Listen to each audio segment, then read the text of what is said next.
Hello friends, तपाईहरुलाई फेरि स्वागत छ। यो मेरो थर्ड सेटको क्वेसन हो। यहाँ तपाई हेर्न सक्नुहुन्छ 1 देखि 100 वटा क्वेसन मैले लिएर आएको छु आज पनि। नम्बर 1 मा हेरौँ ढिलो नगरिकन।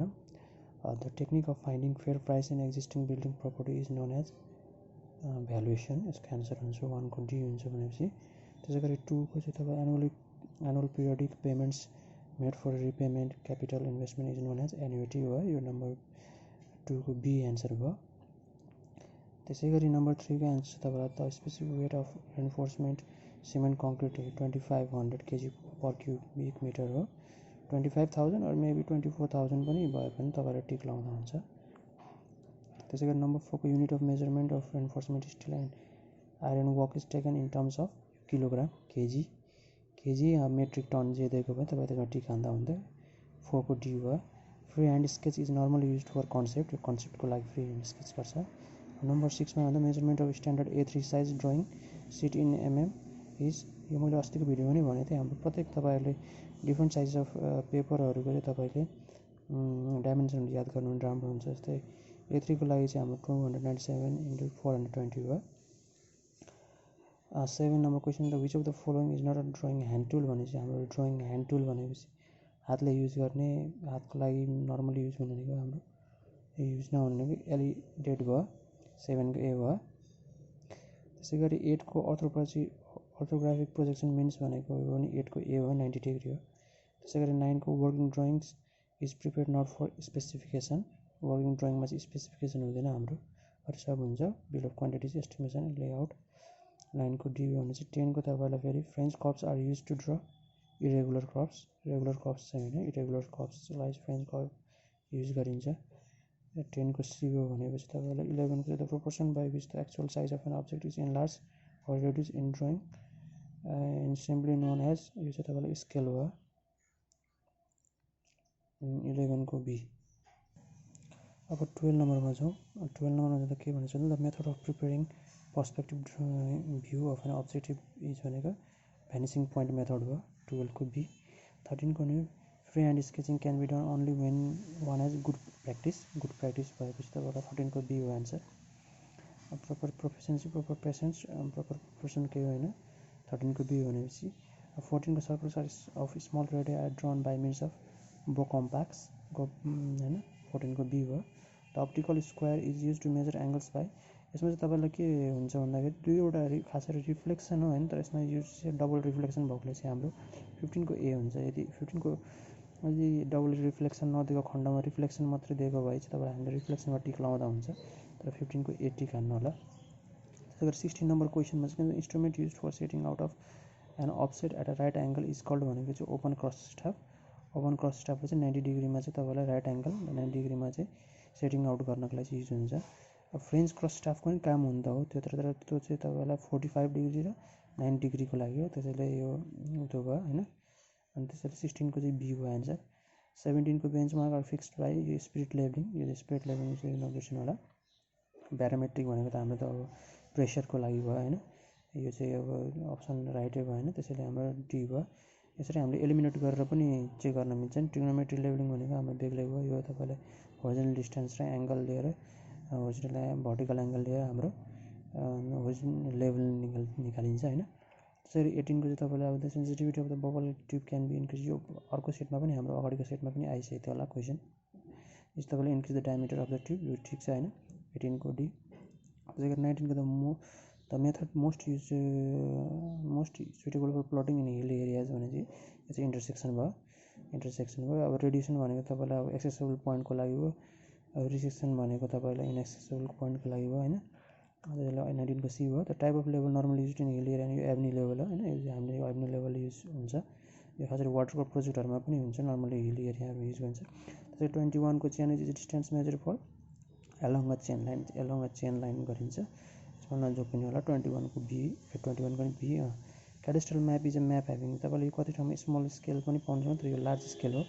क्याडेस्ट्रल म्याप तपाईँले 22 को ए भयो भनेपछि 22 को ए भयो एन्सर है। त्यसै 23 को चाहिँ an agreement between two parties or more to do any work is known as contract. 23 को बी भयो। 24 को discount rate that makes the net present value equal to 0 is known as IRR, यसलाई internal rate of return पनि भनिन्छ होइन, त्यसैले 24 को B हो, आइआरआर पनि भनिन्छ। 25 को technical that measures the change in profitability of a project cost in changes the factors that affect the cash inflows project is called. तपाईँलाई सेन्सिटिभिटी एनालाइसिस है, क्यापिटल एनालाइसिस दुईवटामा चाहिँ कन्फ्युजन एन्सर छ होइन, तर अब तपाईँलाई यसको चाहिँ खासै सेन्सिटिभिटी एनालाइसिस हुनुपर्ने होइन, तर कतिवटा बुकमा चाहिँ क्यापिटल एनालाइसिस पनि भएकोले चाहिँ मैले क्यापिटल एनालाइसिसमा टिक लगाएको छु। तर खास गरी सेन्सिटिभिटी एनालाइसिस पनि हुन्छ, किनभने चेन्जेस भनेको सेन्सिटिभिटी ल्याउने हो। तर 25 को चाहिँ तपाईँ ए र सीमा एकपल्ट त्यहाँ कमेन्टमा लेखिदिनु होला एन्सर, तपाईँलाई के लाग्छ होइन। मलाई चाहिँ सी पनि लाग्छ, ए पनि लाग्छ, किनभने यसले प्रफिटेबिलिटीको कुरा गरेपछि हामी क्यापिटल एनालाइसिसमा पनि जान सकिन्छ होइन, क्यास इन्फ्लो पनि भइरहेछ, त्यसैले ए पनि मिल्छ सी पनि मिल्छ होइन, तर यहाँ चाहिँ ए ठिक हानेछ। ल 26 मा जाउँ। For the selection of any project the NPV should be, यो चाहिँ तपाईँलाई 0 हुनुपर्छ, यो चाहिँ याद हुनु पऱ्यो, नेगेटिभ पोजिटिभ के होइन, मिनिमम चाहिँ हाम्रो क्राइटेरिया भनेको एनपिभी सुड बी 0। अब हामी 27 नम्बरमा जाउँ। The difference between the actual cost of a project with the targeted cost, यो चाहिँ भेरिएन्स भयो होइन, 27 को सी नम्बर आयो एन्सर भयो। त्यसै गरी तपाईँलाई 28 नम्बरमा at the benefit cost ratio of the project increase the attractiveness of project increases होइन, but minimum value of benefit cost ratio to be equal to 1, यो मिनिमम भ्यालु चाहिँ इक्वल टु 1 हुनु पऱ्यो, इक्वल टु 1 वा greater than 1 होइन हुनु पऱ्यो, just equal to 1 मिनिममको लागि। 28 को सी भयो। 29 pay back period is control counted only after commissioning of the project, यो 29 को ए भयो होइन। Analysis rate of the profit for the contract is generally taken as, तपाईँ यसमा चाहिँ कहिले नझुकिने भने प्रफिट मात्रै सोधेको छ भने 10% हो होइन, यो धेरैमा तपाईँले एन्सर 15% राखेको हुन्छ होइन, तर यो खास गरी 30 को बी हुन्छ होइन, 30 को बी हुन्छ। ओभरहेड भनेको चाहिँ तपाईँलाई के हो भन्दाखेरि चाहिँ यो ओभरहेड भन्ने चाहिँ यसमा कन्ट्राक्टको प्रफिट पनि आयो प्लस ओभरहेड पनि एक्स्ट्रा केही खर्च भएको छ भने उसको त्यो पनि युज भएकोले चाहिँ हाम्रो 5% जोडेर चाहिँ 15% हो, तर 30 को चाहिँ बी हो, 10% प्रफिट मात्रै कुरा गर्ने भने। Nepal engineering council regulation 2057 is effective from, यो डेट पनि याद गर्नुलाई इम्पोर्टेन्ट छ, तपाईँले प्रोमुलगेट गरेको र तपाईँलाई कहिलेदेखि इफेक्टिभ भएको, इफेक्टिभनेस तपाईँको 2057देखि भएको, 2057 3 असाढ 8 गतेदेखि भएको होइन। Which of the following is not concern, तपाईँलाई जस्तै एउटा 2000 त्यो चाहिँ तपाईँलाई के अरे यो नेपाल इन्जिनियरिङ काउन्सिलको तपाईँलाई फर्मेसन भनेको चाहिँ 2055 सालमा भएको, 55 त्यो चाहिँ असोजमा भएको, 55 6मा भएको होइन। यसमा चाहिँ तपाईँ 2057 3 एड भयो। 32 को फेरि के छ भने which of the following is not concerned with the authority of engineers भने चाहिँ कुनै पनि कन्फिडेन्सियल म्याटर्सहरू डाइभल्स नगर्नलाई चाहिँ होइन, 32 को डी भयो होइन। एन्ड त्यसपछि 33 पनि तपाईँले के भन्छ ethics as a normative science needs codes of conduct and guidelines to maintain a high level of standard of goods behavior in the society. This is applicable for, यो चाहिँ तपाईँलाई सबैलाई युजफुल भयो, लयर्सको लागि पनि, डक्टरको लागि, इन्जिनियर्सको लागि, त्यसैले यसको अप्सन डी भयो 33 को डी। 34 को चाहिँ engineering profession needs cooperation with the profession of, यो पनि अल अफ द एबभ, सबैसँग प्रोफेसन र हाम्रो कोअपरेसन हुनुपर्छ। 35 को चाहिँ total number of members in Nepal engineering council is 18 भयो होइन, नेपाल इन्जिनियरिङ काउन्सिलमा चाहिँ 18 छ होइन, अनि नेपाल इन्जिनियरिङ एसोसिएसनमा चाहिँ 15 हो होइन, यो नझुकिनु होला। काउन्सिलमा चाहिँ 18 भयो, 35 को डी ए भयो। त्यसरी design of a timber joist in general is most critical, यो पनि कन्फ्युजन हुन्छ तपाईँलाई एन्सर, तर यसको एन्सर चाहिँ डिफ्लेक्सन, हामी डिफ्लेक्सन मात्रै चेक गरिन्छ, डिफ्लेक्सनले चाहिँ बेन्डिङ मोमेन्ट प्रड्युस हुने हो, तर खास गरी डिफ्लेक्सन हाम्रो हुन्छ। एन्सर कतिमा बेन्डिङ मोमेन्ट पाउन सक्नु, तर डिफ्लेक्सन नदिएको खण्डमा चाहिँ बेन्डिङ मोमेन्ट टिकाल्नु होला। 30 को डी भयो। Strain is defined as the, तपाईँलाई यो चाहिँ के छ भन्दाखेरि बोथ अफ द एबभ चाहिँ होइन, डिफर्मेसन भयो तपाईँलाई होइन, deformation per unit length cause by normal force in the direction भयो। 37 को B. In the slope deflection equation the deformation are considered to be caused by bending moment, 38 को A भने चाहिँ for no torsion the plane of bending should pass through the neutral axis of the section, यो चाहिँ D भयो, 39 को D answer. अब 40 नम्बरमा जाउँ। 40 नम्बरमा the cantilever of span L has a load P acting at the free end, the bending moment at free end will be 0। क्यान्टिलिभरमा चाहिँ तपाईँलाई फ्री इन्डमा चाहिँ 0 हुन्छ, फिक्स इन्डमा चाहिँ तपाईँलाई लोड हुन्छ, त्यो बेन्डिङ फिक्स इन्डमा चाहिँ फेरि बेन्डिङ मोमेन्ट यसको निकाल्नु पर्ने हुन्छ, तर यसको एन्सर 40 को बी भयो होइन। अनि तपाईँलाई त्यसको एन्सरै छैन, ठिक छ, 40 को बी भयो होइन। 41 को चाहिँ the maximum deflection for beams as shown in figure, यो फिगर अनुसार चाहिँ 5.5 WL3/384 हुन्छ हैन।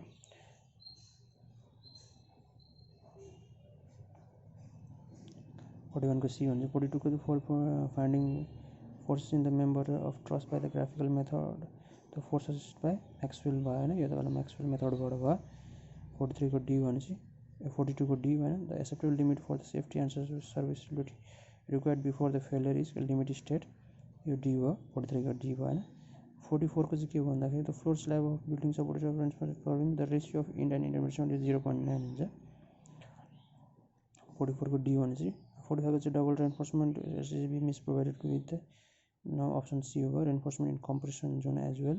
46 चाहिँ if A the cross if is the sectional area of pre stressed rectangular beam provided with the tendon pre stressed by force through its centroidal longitudinal axis, the compressive stress induced in concrete is P by A. 40 को ए हो भने चाहिँ 47 को चाहिँ तपाईँलाई के हो भन्दाखेरि when a column is subject to eccentric load, the stress induced in the column will be direct and bending stress, तपाईँलाई बोथ हुन्छ हैन। कलममा चाहिँ तपाईँलाई डाइरेक्ट र बेन्डिङ स्ट्रेस दुईटै इन्ड्युस हुन्छ हैन। 48 मा चाहिँ तपाईँलाई के भन्दाखेरि the column is regarded as a long if the ratio of its effective length and lateral dimension exceeds, तपाईँलाई खास गरी चाहिँ मेन चाहिँ तपाईँलाई ग्रेटर देन 12 हो हैन। तर यहाँ चाहिँ अप्सन 12 नभए चाहिँ 15 भएको चाहिँ 10 मा चाहिँ टिक हाल्नु भयो हैन, 15 भयो हैन। अनि तपाईँलाई खास गरी अनि स्लेन्डरनेस रेसियो सोधेको भने चाहिँ ग्रेटर देन 50 हो। इफेक्टिभ लेन्थ र लेटरल डाइमेन्सनको चाहिँ तपाईँलाई ग्रेटर देन 12 है। यसको 48 को सी हो अप्सन। 49 को the maximum ratio of span to a depth of cantilever slab is 12 हो हैन, 12 हो। यहाँ अरू अप्सनहरू पनि छ हैन। सिम्पली सपोर्टको लागि चाहिँ 30 भयो, कन्टिन्युसको लागि चाहिँ 35 भयो। खास गरी ओभरअल डेप्थ जुन ओभरअल डेप्थ यदि यसकै ठाउँमा यदि इफेक्टिभ डेप्थ भएको भए चाहिँ क्यान्टिलिभरको लागि हाम्रो 7 हुन्थ्यो, सिम्पली सपोर्टको लागि 20 हुन्थ्यो र कन्टिन्युसको लागि 26 हुन्थ्यो। अब 50 नम्बर क्वेसन जाउँ। 50 नम्बरमा चाहिँ for the construction of RCC slab columns beam walls the nominal mix of concrete is to 1:2:4 हुन्छ। यहाँ अप्सन भयो तर होइन, खास गरी यो चाहिँ तपाईँलाई 1:, आजभोलि त M20 जहिले हाल्नु भनेको छैन, तर यो 50 को सी हुनु पर्ने हैन। डी वाइसमा डी हालेको छ, 50 को सी हुन्छ। अहिलेको चाहिँ मिनिमम M20 हाल्नु भनेको छ हैन, 50 को सी हैन। M15 को चाहिँ त्यो हो, यो चाहिँ डी पुरानो, यो पुरानो हो, त्यसको कारणले चाहिँ जस्तै the concrete is not used for structure भनेको छ हैन। इज 51 को बी भनेको छ हैन। M10 हामीले युज गर्नु मिनिमम M15 युज गर्नु पर्यो भनेर भन्छ हैन पुरानो आइएस कोडले चाहिँ। 52 को चाहिँ के भन्दाखेरि the main purpose of seasoning is to remove the moisture from the timber at uniform rate, 52 को सी भयो अप्सन नम्बर। 53 को चाहिँ कलम स्प्लाइस युज टु, यो हामीलाई अगाडि पनि आइसकेको छ यो सेटमा, अर्को सेटमा लेन्थ अफ द कलमको लागि नै हो। Which of the following the best compression member, यो पनि आइसकेको छ। कम्प्रेसन मेम्बर या कलममा युज भनेको ट्युबुलर सेक्सन हो। अनि 55 को चाहिँ बियरिङ स्ट्रिप्स डिजाइन एज कलममा युज हुन्छ बियरिङ स्ट्रिप्स, यो 55 को सी भयो। Which of the following wood have all grade of modulus of elasticity भन्छ त क्यालासारिस भन्नेमा हुन्छ, क्यालासारिसमा। 56 को ए भयो। 57 को सिजन अफ टिम्बर इज भनेको removing of sap, remove of sap भनेको तपाईँलाई वाटर निकाल्नु भनेको, वाटरको प्रेजेन्स हटाउनु भनेको। Seasoning of timber is A भयो, अप्सन ए भयो 57 को। 58 को चाहिँ on the laboratory thread of fine grain soil is carried out treatment the plastic limit, plastic लिमिटको लागि चाहिँ थ्रेड टेस्ट गरिन्छ ल्याबोरेटरीमा, 58 को सी भयो हैन। 59 को the lime use for plastering and white washing, यो भनेको चाहिँ तपाईँलाई फ्याट लाइम भयो हैन। हाइड्रोक्लोरिक लाइम चाहिँ भनेको तपाईँलाई वाटरमा यदि साल्टहरू के अरे साल्ट भएको वाटरहरूमा यस्तो युज गर्ने लाइम हो हैन। यसको चाहिँ 59 को बी हुन्छ हैन। 60 चाहिँ the arrangement shape and size of mineral and grains of stone gives the information about it's texture, यो चाहिँ पहिला पनि आइसकेको। कसैलाई अल अफ द एबभ पनि टिक हाल्न सक्छ हैन, तर खास गरी मेन टेक्सचर हो। 60 को B the good quality stones absorbable water less than 5%, 61 को 5% भयो। 62 को तपाईँ stones use for ornamental work must be soft हुनु पऱ्यो हैन, 62 को सी भयो भनेपछि। अब 63 को कुरा आयो भने durability of building stone is affected, it's all of the above भयो। रेजिस्टेन्सलाई पनि गर्छ, केमिकल कम्पोजिसन र टेक्सचर भने bitumen field is use for water proofing damp proofing, एउटै भयो, both of the above option. 64 को सी है। 65 नम्बरमा चाहिँ 65 the all bond bricks should be soaked in water at least hours to be use with cement mortar. यहाँ तपाईँलाई one खास गरी 1 आवर पनि हुनुपर्ने, तर हाफ आवर भएको हाफ आवर नभएको खण्डमा चाहिँ 1 युज गर्ने हो। हाफ भने चाहिँ हाफ आवर भयो। 65 को सी भयो। इनिसियल 66 को चाहिँ initial setting of ordinary Portland cement 30 minute भयो। इनिसियल तपाईँलाई 30 मिनट भयो, अनि त्यसपछि यसको फाइनल भने चाहिँ तपाईँलाई 600 मिनट हो होइन, 10 आवर भन्छ जुन होइन। इनिसियल फाइनल सेटिङ चाहिँ तपाईँलाई होइन। Tung oil is use for superior paints and varnish 67 को ए भयो होइन। त्यसै गरी 68 को चाहिँ in blasting rocks with dynamites the recommended diameter of drill drill for depth 1.8 to 3.5 metre भनेको लागि चाहिँ 40 mm हो। 69 को चाहिँ the property by which the metal deforms continuously at slow rate without further increase in stress is called भनेको creep हो होइन। तपाईँलाई क्रिप भने चाहिँ स्ट्रेसहरू इन्क्रिज स्ट्रेस नभइकन तपाईँलाई लोड मात्रै स्लो रेटमा इन्ड्युस भयो भने चाहिँ त्यसलाई क्रिप भनिन्छ होइन। क्रिप हो। Which method is quickest to find water content of soil. Quickest method चाहिँ तपाईँलाई अब क्याल्सियम कार्बेट मेथड भयो। एक्युरेट चाहियो भने चाहिँ ओभन ड्राई मेथड, यो चाहिँ ल्याबोरेटरी मेथड हो। 70 को डी भयो होइन। 71 को चाहिँ concrete should be stop when temperature falls below, यो अगाडि पनि मैले छलफल गरिसकेको छु अगाडि सिटमा 4.5 डिग्री सेल्सियस। 71 को ए ह्युमिडिटी कजेस भनेको सेटिङ गर्छ यसले चाहिँ 72 को बी हो। 73 the purpose of enforcement in pre stress concrete is to impart initial compressive stress in concrete. चाहिँ खासै इनिसियल कम्प्रेसिभ स्ट्रेसको लागि मात्रै, अरू यो बोन्ड स्ट्रेसहरू यो अप्सन तपाईँ नहेर्दा पनि हुन्छ। यहाँ अराउँदै भनेर नझोकिनु होला। इनिसियल कम्प्रेसिभ स्ट्रेसको लागि मात्रै प्री स्ट्रेस कङ्क्रिटमा तपाईँलाई इन्फोर्समेन्ट हालेको हुन्छ। 74 the reduction in aggregate cement ratio while water cement ratio constant causes. Reduction भन्ने बित्तिकै तपाईँले इन्भर्सली प्रोपोर्सनल हुन्छ होइन। रिडक्सन एग्रिगेट सिमेन्ट रेसियोसँग चाहिँ इन्भर्सली प्रोपोर्सनल, त्यसैले रिडक्सन भएपछि इन्क्रिज इन वर्कएबिलिटी भयो होइन। यो चाहिँ आइरहेको क्वेसन पनि हो 74 को। 75 लो वाटर सिमेन्ट इन कङ्क्रिट भनेको चाहिँ अल अफ द यसले चाहिँ तपाईँलाई पर्मिलिटी पनि त्यो रिड्युस गर्छ होइन। इन्क्रिज कम्प्रेसिभ स्ट्रेन्थ पनि भएन। Improve the force resistance of concrete पनि भएन। जति यो वाटर कम हाल्यो या त्यही हिसाबले चाहिँ यो सबै पर्मिलिटी कम्प्रेसिभ स्ट्रेन्थ र फोर्स रेजिस्टेन्समा चाहिँ हेल्प गर्छ यसले होइन।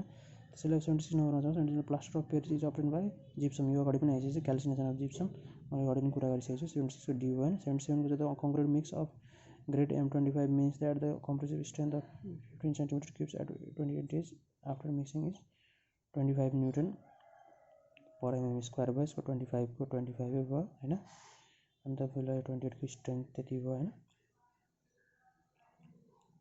अनि त्यसै गरी 78 को चाहिँ the process of proper accurate measurement of concrete ingredients for uniformity proportion is known as batching भयो। 78 को बी भयो होइन, ब्याचिङ भयो। अब 79 नम्बर क्वेसनमा चाहिँ the modulus of rupture of concrete is measure of flexor tensile strength, compressive strength होइन यो होइन। यो modulus of rupture of concrete चाहिँ फ्लेक्सर टेस्ट गर्छ, किनकि यसमा अलरेडी कम्प्रेसिभ स्ट्रेन्थ हुन्छ कङ्क्रिटमा होइन। त्यसैले हामीले यसमा चेक गर्ने भनेको टेन्साइल स्ट्रेन्थ हो। त्यसै गरी 80 नम्बरको the concretes having slump of 6.5 centimetre, यो प्लास्टिक भयो होइन। 80 को ए भयो। त्यसै गरी 81 को the concrete gains strength due to the hydration of cement होइन। हाइड्रेसनको कारणले कङ्क्रिटले गेन गर्छ स्ट्रेन्थ। त्यसै गरी ए भयो 81 को ए भने चाहिँ। 82 को चाहिँ तपाईँलाई surface vibrator is effective only one the thickness of the concrete does not exceed 20 centimetre. 5 centimetre भनेको चाहिँ तपाईँलाई चाहिँ त्यो के अरे त्यसलाई कुन भाइब्रेटर भन्छ, यसको एन्सर चाहिँ उठ्यो होला कि अरे के भाइब्रेटर भन्छ यार त्यसलाई, ठिकै छ। 82 को चाहिँ surface vibrator is effective only one the thickness, surface भाइब्रेटरलाई चाहिँ 20 सेन्टिमिटर भयो होइन। त्यसै गरी 83 मा चाहिँ पट रिक्वायर्स भनेको ट्रिपल टाइम एस्टिमेट हुन्छ। त्यसमा अप्टिमिस्टिक टाइम, पेसिमिस्टिक टाइम र मोस्ट लाइकली टाइम भएकोले चाहिँ 3वटा टाइम यसमा एस्टिमेट गरेको 83 मा। 84 को भनेपछि तपाईँलाई क्रिटिकल पाथ मेथड हो। 84 को A CPM is a critical path method, यसको फुल फर्म। 85 भनेको chart which gives an estimate about the amount of materials handling between the various work station is travel chart भयो होइन। तपाईँलाई estimate the chart तपाईँले estimate चाहिँ amount of मेटेरियल्सको चाहिँ different ठाउँमा ह्यान्डलिङ गर्ने त्यसलाई चाहिँ ट्राभल चार्ट भनिन्छ। बार चार्ट भनेको चाहिँ सानो प्रोजेक्टको लागि, माइनर वर्क्सको लागि। 87 को कुरा आयो भने तपाईँलाई 87 के भन्छ FW Taylor introduces system of organisation is known as functional organisation होइन। functional organization. It's a acquisition of land for any construction should be performed before tendering. The money of contract retained by the department during the payments. यो चाहिँ खास गरी retention money हुनुपर्ने, कति ठाउँमा तपाईँले security deposit देख्नुहुन्छ होइन, खास गरी रिटेन्सन मनी हुनुपर्ने यसको एन्सर चाहिँ किन रिटेन गरेर राखेको छ नि त। ड्युरिङ पेमेन्ट्सको बेलामा तपाईँलाई सिक्युरिटी डिपोजिट भनेको तपाईँलाई डिफेक्टिभ पिरियड सिधिसकेपछि त्यो फिर्ता गर्छ 5% होइन, तर यो चाहिँ रिटेन मात्रै गरेर पेमेन्टको लागि चाहिँ भने यसको रिटेन्सन मनी हुनु पऱ्यो 89 को बी। त्यसै गरी 90 नम्बरको the written offer submits by contractor to execute certain work at certain rates within the fix time is called, यो टेन्डर भयो होइन। 90 को डी भयो भने चाहिँ 91 को the agreement which is enforcement by law is known as contract हो। 91 को सी। 90 को all measurement should be neatly recorded in measurement book. मेजरमेन्ट्सहरू चाहिँ मेजरमेन्ट बुकलाई मस्टर रोल तपाईँलाई भनिसकेको छु मैले अस्ति नै हिजो नै। मस्टर रोल चाहिँ तपाईँलाई के भन्दाखेरि लेबरको चाहिँ पेमेन्टहरूको लागि चाहिँ रेकर्ड गर्ने त्यो फाइल हो। 92 को ए। अब 93 नम्बर छ। 93 क्वेसन के छ भन्दा basic record of payments made to daily labour is kept and muster roll. यो फेरि अघि पनि कुरा निस्किसक्यो। 93 को सी हो। फ्लोटको चाहिँ फ्लोट इज भनेको चाहिँ तपाईँलाई difference between the time available minus time required for an activity भने चाहिँ time available minus time required activity नै फ्लोट भन्छ होइन। कति टाइम एभाइलेबल छ र त्यसलाई त्यो एक्टिभिटी सिध्याउन कति टाइम रिक्वायर्ड लाग्छ त्यसको डिफ्रेन्स नै फ्लोट हो। अनि 95 नम्बरको तपाईँले चाहिँ के भन्दाखेरि an estimate is probable cost चाहिँ हुनु पऱ्यो, एक्ज्याक्ट कस्ट पनि होइन, probable cost arrive at before commencement of the project. चाहिँ नम्बर सी भयो होइन। 96 को चाहिँ documents containing detail description of all items of work but their quantities are not mention. Quantities mention नगरेको भने चाहिँ तर यहाँ के भन्छ together with their current rates भनेको सेड्युल अफ रेट्समा हुन्छ होइन। सेड्युल अफ 96 को सी हो भने चाहिँ 97 चाहिँ working of the exact quantity चाहिँ भन्छ क्वान्टिटी सर्भेइङ भयो होइन। बेसी पढ्नै पर्दैन तपाईँले एक्ज्याक्ट क्वान्टिटिजको लागि भनेको क्वान्टिटी सर्भिङ होइन। 98 मा the essential requirements to prepare good estimate भनेको चाहिँ सेड्युल अफ रेट्स पनि हुनु पऱ्यो, fully dimension drawing of the scale पनि हुनु पऱ्यो, डिटेल डिस्क्रिप्सन हुनु पऱ्यो, अल अफ द एबभ। यसले 98 को डी भयो। The approximate ratio of the strength cement concrete in 3 months to that 28 days भनेको चाहिँ तपाईँलाई 1.15 हो भने चाहिँ यसको चाहिँ तपाईँलाई कति भन्दाखेरि 3 monthsमा चाहिँ त्यसले कति गेन स्ट्रेन्थ गर्छ भने 100 पछि तपाईँलाई के हुन्छ 100 पछि तपाईँलाई प्रत्येक तपाईँलाई यो 7% 15% होइन 15% तपाईँलाई यसले गेन गर्दै जान्छ भने चाहिँ 1.15 भयो होइन। त्यसपछि 100 को चाहिँ तपाईँलाई unit of measurement of brick soling यो चाहिँ त्यो स्क्वायर मिटर थाहा भएको कुरो। हस् त फ्रेन्ड्स, तपाईँहरूलाई यो क्वेसन कतिको उपयोगी भयो होइन तपाईँहरू मलाई कमेन्ट्समा लेखिदिनु होला र पछि आउने दिनहरूमा म यस्तै क्वेसनहरू अझै लिएर आउँदै गर्छु। त्यतिन्जेललाई यो चाहिँ अनि लास्टमा यो सब्सक्राइब पनि गरिदिनु होला च्यानल। त्यति भन्दै म जान्छु। हस्, धन्यवाद।